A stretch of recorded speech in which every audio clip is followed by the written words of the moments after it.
Bismillahirrahmanirrahim. Kemudian selanjutnya, apa hukum memotong jenggot atau memangkas jenggot? Tidak boleh. Rasulullah SAW mengatakan ihfalu hayatakum. Ya biarkan jenggot-jenggot kalian. Yang namanya biarkan itu ya jangan dicukur. Ya dibiarkan jenggot. Ya karena melakukan sesuatu yang diperintahkan oleh Nabi itu bisa terjatuh dalam perkara yang haram. Kecuali di sana ternukilkan dari Ibnu Umar, kalau seandainya misalnya jenggotnya itu sudah di bawah 1 genggam, ya, jadi bukan di sini dipotongnya, jadi di bawah sini, ya, di bawah daripada 1 genggam itulah yang boleh dipotong.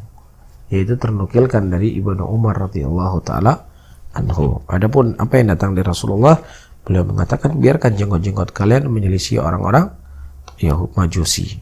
Nah, Allahu a'lam bishawab.